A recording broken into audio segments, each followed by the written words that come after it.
اللہ رب العزت نے قرآن پاک میں سابقہ امتوں کے حالات کا ذکر فرمایا تاکہ میرے محبوب کی امت ان کے انجام سے عبرت حاصل کرے، ان غلطیوں، کمزوریوں، سستیوں، گناہوں سے محفوظ رہ سکے۔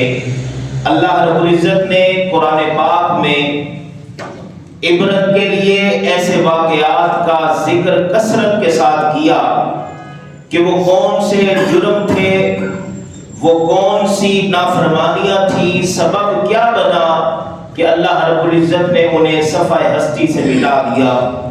انہی امتوں میں ایک بڑی امت اور مشہور امت بنی اسرائیل کی ہے، جنہیں اہل یہود بھی کہا جاتا ہے۔ اللہ رب العزت نے انہیں بے شمار نعمتوں سے نوازا، ان پر اپنے انعامات کی برسات فرمائی، انہیں نبوت عطا فرمائی، انہیں کتاب عطا فرمائی، بادشاہت اور عزت سب کچھ دیا، لیکن جب انہوں نے اللہ کے احکامات سے منہ موڑا، انبیاء علیہ السلام کی نافرمانی کی، اپنی نفسانی خواہشات کو شریعت پر مقدم جانا، تو اللہ کے غضب کا شکار ہو گئے۔ یوں تو بہت سی نافرمانیاں ہیں، جیسے انہوں نے بچڑے کی پوجا کی، شرک جیسا گناہ اس کا ارتکاب کیا، تورات کے احکامات کو بدل دیا، انبیاء کو قتل کیا، جھوٹ بولا، سود خوری کو جائز قرار دیا۔ لیکن ایک بڑا مسئلہ اہم یہ تھا کہ انہوں نے حق بیان کرنا چھوڑ دیا تھا۔ دوستو، جب بندہ حق بیان کرتا ہے تو آپ کی مخالفت بھی ہوتی ہے، لوگ اس وقت تک آپ کا ساتھ دیں گے جب تک آپ ان کی ہر بات میں تائید کرتے رہیں، لیکن جیسے ہی حق گوئی کریں گے، حق بیان کریں گے، سب کچھ ختم ہو جائے گا۔ یعنی سادہ الفاظ میں یوں سمجھیں کہ حق گوئی کرنا انہیں ناگزیر لگتا ہے، ان کی طبیعت پر بوجھ ہوتا ہے۔ تو اللہ رب العزت نے دو حکم دیے قرآن پاک میں، فرمایا تأمرون بالمعروف وتنہون عن المنکر۔ تیسرا آپشن قرآن نے نہیں دیا، فرمایا نیکی کا حکم دو، نیکی کے لیے ریکویسٹ نہیں کرنی، حکم دینا ہے اور برائی سے منع کرنا ہے۔ لیکن بدقسمتی دیکھیے کہ ہم مصلحت پسندی کا شکار ہو گئے، ہم اکثریت ہم میں سے اس تیسرے آپشن کی طرف جاتی ہے جس کا قرآن نے حکم ہی نہیں دیا۔ نیکی کا حکم دینا بھی آسان کام ہے، لیکن برائی سے روکنا یہ ذرا مشکل کام ہے۔ ہمیں پتہ ہوتا ہے کہ بندہ برائی میں مبتلا ہے، ہم نہیں روکتے۔ وجہ کیا ہے کہ کہیں میرا مخالف نہ ہو جائے، یعنی چھوٹی سی لالچ کی وجہ سے ہم وہ کام نہیں کرتے جس کی وجہ سے اللہ نے تمام امتوں میں ہمیں فضیلت عطا فرمائی ہے۔ فرمایا کنتم خیر امۃ اخرجت للناس، ہم نے تمہیں تمام امتوں پر فضیلت دی ہے، تمہیں مقام اور مرتبہ دیا ہے، ہم نے بدقسمتی سے وہ کام ہی چھوڑ دیا۔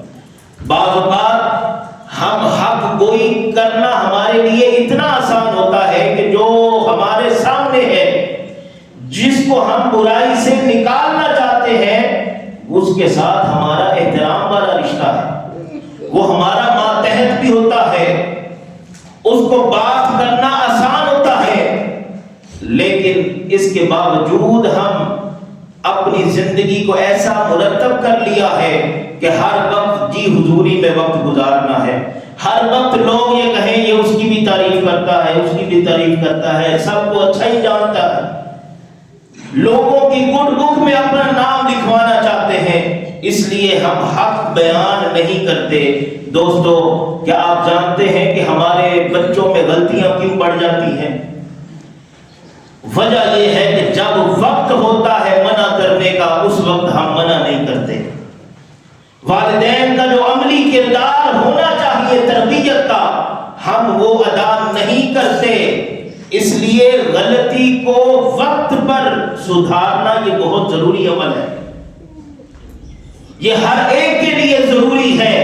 آپ دیکھیے نا کہ فصل پکتی ہے تو اس کے ساتھ جڑی بوٹی بھی ہوتی ہے، تو اگر آپ اس جڑی بوٹی کو نہیں کاٹیں گے تو وہ فصل کو تباہ کر دے گی۔ اس جڑی بوٹی کو کاٹنا بھی لاڈ ہی ہوتا ہے، وہ بھی پیار ہی ہوتا ہے، لیکن ہم اپنے بچوں کی ناجائز خواہشات کو پورا کرتے چلے جاتے ہیں۔ کوئی نہیں سدھر جائے گا، بچہ ہے بڑا ہو جائے گا، لیکن قرآن کہتا ہے کہ پھر وہ 40 سال کا جب ہو جاتا ہے تو وہ عمر پختہ ہے۔ اب آپ کی خواہش تو ہے کہ وہ بدل جائے، لیکن خواہش سے وہ غلطیاں سدھرتی نہیں ہیں، اس لیے وقت پر آگاہ کرنا اور وقت پر درست کرنا غلطی کو، یہ بہت ضروری عمل ہے۔ آپ دیکھیے نا، آپ کا سب سے مخلص دوست وہ ہے جو آپ کی غلطی آپ کو بتائے اور بر وقت بتائے۔ آپ کی غلطی دوسروں کو بتاتا پھرے، وہ مخلص نہیں ہو سکتا۔ اور تنقید برائے اصلاح کرنا مقصد ہو۔ آپ دیکھیے کہ کوئی بھی رشتہ ہو، وہ آپ کے ساتھ اسی وقت سنسیئر ہے جو آپ کی غلطی آپ کو بتا رہے، آگاہ کر رہے ہیں۔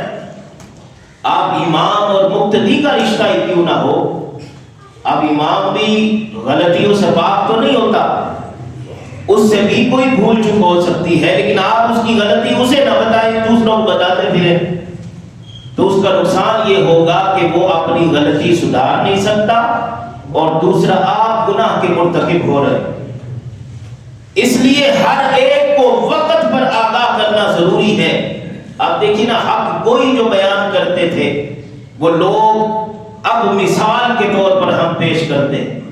امام احمد بن حنبل جیسی شخصیت، بادشاہ وقت نے اتنے کوڑے مارے کہ جسم لہو لہان ہو گیا، کپڑے خون سے تر ہو گئے، لیکن آپ نے کہا حق وہی ہے جو اللہ نے میرے دل میں ڈال دیا ہے اور جس کو میری زبان پر جاری کر دیا ہے قرآن کے حوالے سے۔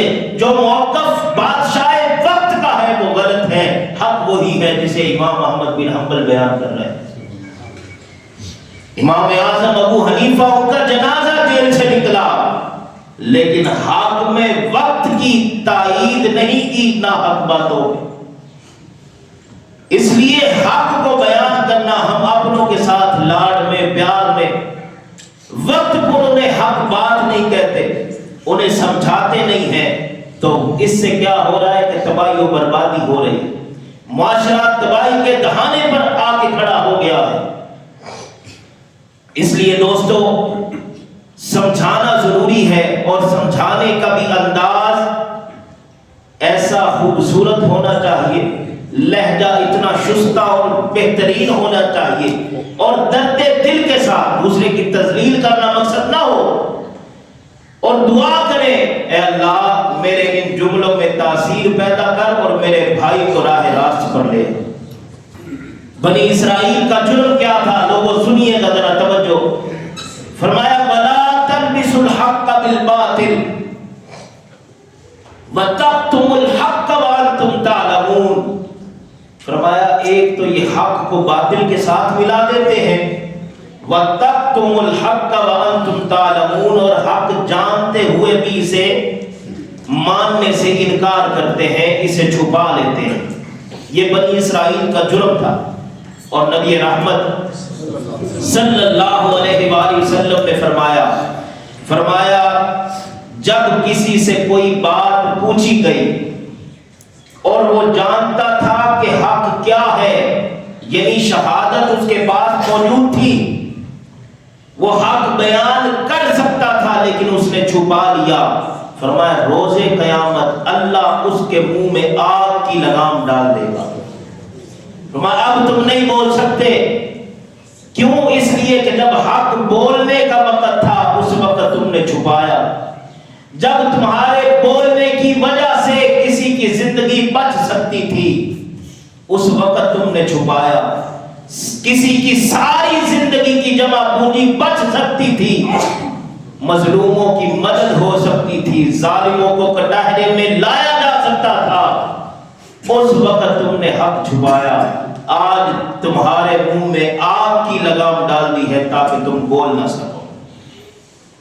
علامہ اقبال نے بھی کہا اپنے بھی خفا مجھ سے ہیں اور بیگانے بھی ناخوش، میں زہر حلال کو کبھی کہہ نہ سکا قد۔ ہم جب حق بات کریں گے تو ہوگا کیا؟ زیادہ سے زیادہ یہی ہوگا نا، لوگ کہیں گے یار یہ بڑا سخت مزاج آدمی، لوگ ناراض ہو جائیں گے، ملامت کریں گے، تو کیا ہوتا ہے؟ ہم لوگوں کو راضی کر سکتے ہیں؟ آپ جو مرضی کر لیں، آپ سے لوگ راضی نہیں ہو سکتے۔ علامہ نے کہا تھا نا کہ لوگ تو فنکار ہیں اس درجہ کے پل بھر میں سنگے در کعبہ سے بھی اصنام تراشے، یعنی کعبہ کی مٹی سے ہی بت بنائے اور کعبہ کے اندر ہی رکھ دیے۔ اتنے فنکار ہیں لوگ، یعنی جہاں شرک کی سب سے کھلے عام مذمت ہونی چاہیے تھی، اسی جگہ سے مٹی لی اور وہیں پر 360 بت بنا کے رکھ دیے۔ لوگ تو فنکار ہیں اس درجہ کے پل بھر میں سنگے در کعبہ سے بھی اصنام تراشے، تم کون ہو؟ کیا چیز ہے داغ کبابی؟ او بھائی تمہاری حیثیت کیا ہے؟ اور تمہارے دامن پہ جو داغ لگ گیا ہے اس کی حیثیت کیا ہے؟ تم کون ہو؟ کیا چیز ہے داغ کبابی؟ لوگوں نے تو مریم پہ بھی الزام تراشے، وہ مریم جن کا ذکر، جن کی پاکی کا ذکر اللہ نے قرآن میں کیا، لوگوں نے تو ان پر بھی انگلیاں اٹھا دی۔ اس لیے لوگوں حق بیان کرنے سے کبھی پیچھے نہ ہٹنا۔ اللہ کی رضا میں راضی وہی رہتا ہے جو حق کو بیان کرتا ہے۔ اللہ قرآن میں فرمایا یہودیوں کا جرم کیا تھا؟ فرمایا یہ جانتے تھے کہ محمد الرسول اللہ صلی اللہ علیہ وآلہ وسلم اللہ کے سچے رسول ہیں، اور کتنا جانتے تھے؟ فرمایا یعرفونہ کما یعرفون ابناءہم، فرمایا یہ اس طرح پہچانتے ہیں جیسے اپنے بیٹوں کو پہچانتے ہیں۔ تورات میں انہوں نے ساری نشانیاں پڑھ لی اور یہ پہچانتے ہیں کہ یہ محمد الرسول اللہ ہیں، لیکن مانتے نہیں ہیں۔ وجہ کیا ہے کہ حق کو چھپاتے ہیں۔ حضرت عبداللہ بن سلام یہودیوں کے بہت بڑے عالم تھے، جب انہیں بھیجا گیا کفار نے کہ ہم تو ہر بات آزما چکے، ہم محمد الرسول اللہ صلی اللہ علیہ وآلہ وسلم کو شکست نہیں دے سکے، ان کو دلیل سے قائل نہیں کر سکے۔ آپ بہت بڑے عالم ہیں، آپ جائیے ان سے سوال ایسے کیجئے گا کہ جس کا وہ جواب نہ دے سکے تو ہم اپنی فتح کا اعلان کریں۔ لیکن جب عبداللہ بن سلام حضور صلی اللہ علیہ وآلہ وسلم کی بارگاہ میں حاضر ہوئے تو جب چہرے پہ نظر پڑی تو سوالات بھول گئے۔ عرض کیا یا رسول اللہ صلی اللہ علیہ وآلہ وسلم مجھے کلمہ پڑھائیے، میں مسلمان ہونا چاہتا ہوں۔ اور آ کے باہر آ کے حق بیان کیا۔ لوگوں، میں نے جس شخصیت کو دیکھا ہے، میں نے تورات پڑھی ہے، میں نے ایک ایک نشانی محمد رسول اللہ کے جسم میں دیکھی، ان کے چہرے میں دیکھی۔ اس لیے حق بیان کرتے نہیں ہیں لوگ۔ آج لوگوں کا مسئلہ یہ ہے کہ لوگ پارٹی پرست ہیں، گروہ پرست ہیں، لیکن حق پرست نہیں ہیں۔ لوگوں کو سیاسی پارٹیاں عزیز ہے، جماعت اور برادری عزیز ہے، اس کے حمایتی بنتے ہیں، لیکن حق کے حمایتی نہیں بنتے۔ لیکن بندہ مومن کی شان کیا ہے کہ وہ گروہ پرست نہیں ہوتا، وہ حق پرست ہوتا ہے۔ اس لیے میرے دوستوں، اپنے اندر جو آپ کے مومن ایک اللہ نے رکھا ہے اس کو کبھی سونے نہ دیں۔ وہ جو رسول اللہ کا غلام اندر بیٹھا ہے اسے ہمیشہ جگا کے رکھیں۔ وہ بتاتا ہے، تمہیں ہر وقت آگاہ کرتا ہے کہ حق کیا ہے۔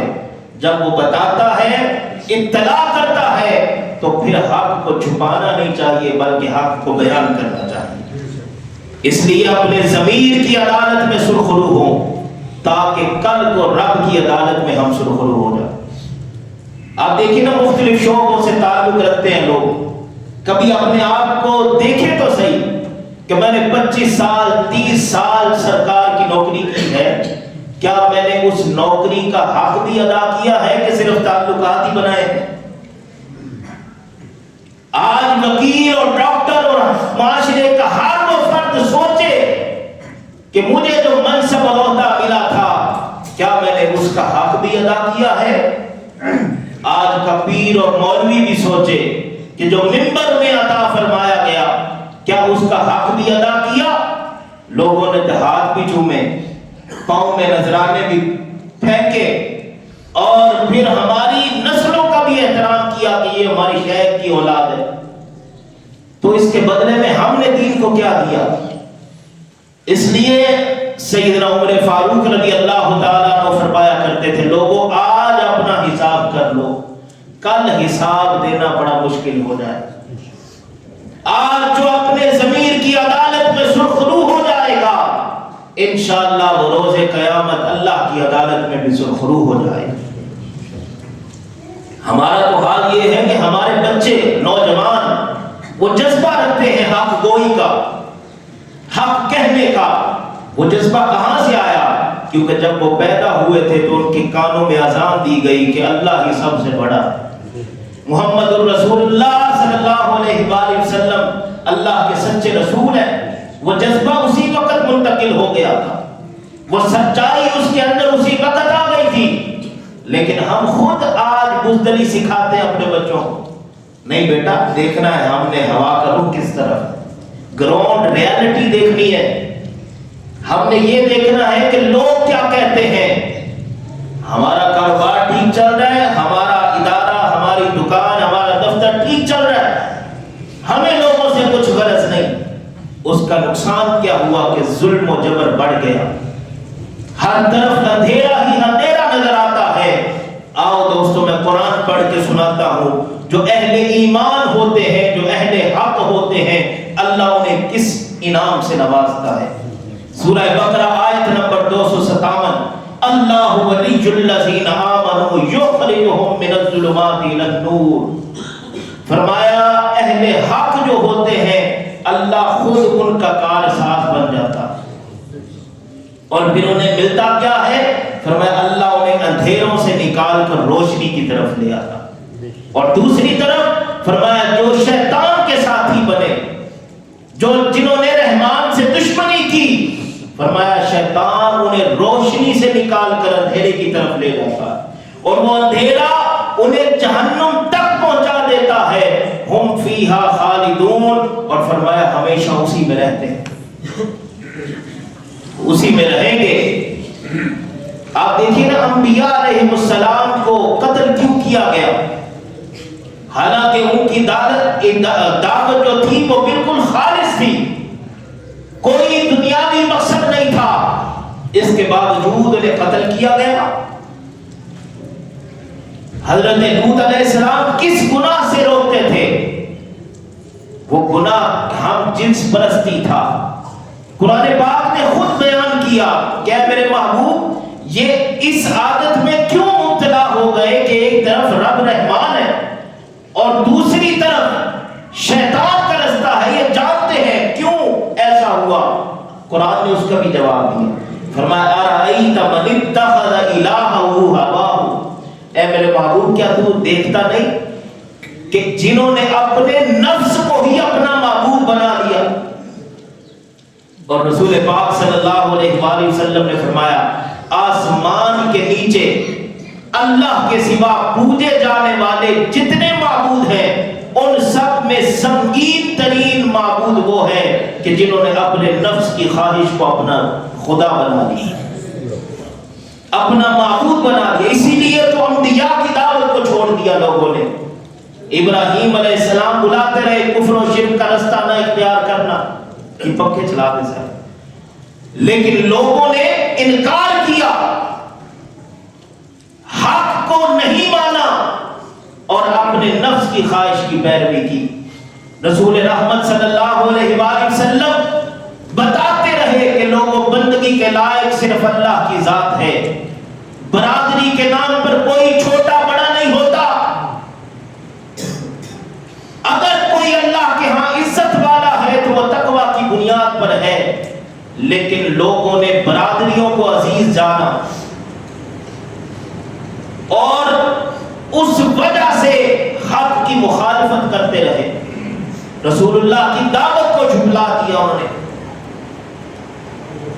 آج ہم دیکھیں کہ ہم کس جگہ پر کھڑے ہیں، کیا ہم رب رحمان کی دعوت کو قبول کر رہے ہیں یا ہم نفس کی خواہش کی پیروی کر رہے ہیں؟ آج کے جمعہ میں آپ نے اس بات پر غور و فکر کرنا ہے کہ اللہ فرما رہا ہے فَتُؤْمِنُونَ بِبَعْضِ الْكِتَابِ وَتَكْفُرُونَ بِبَعْضٍ، کہ یہود و نصارہ کی یہ عادت ہے کہ یہ بعض کو مانتے ہیں اور بعض کی مخالفت کرتے ہیں۔ آج ہم اس جمعے میں غور کریں گے کہ ہم نے کتنا سبق حاصل کیا۔ ہم اس رسول کے ماننے والے ہیں کہ جنہوں نے منبر پر بیٹھ کر آخری وقت میں لوگوں کی طرف متوجہ ہوئے اور کہا کہ میں تمہیں اپنے بنائے ہوئے قانون کے تمہارے سامنے سپرد کرتا ہوں، کسی کو میں نے تکلیف پہنچائی ہو تو آج محمد الرسول اللہ سے بدلہ لوں صلی اللہ علیہ وسلم۔ اور آج ہم استثناء چاہتے ہیں، وہ آقا جو اپنے آپ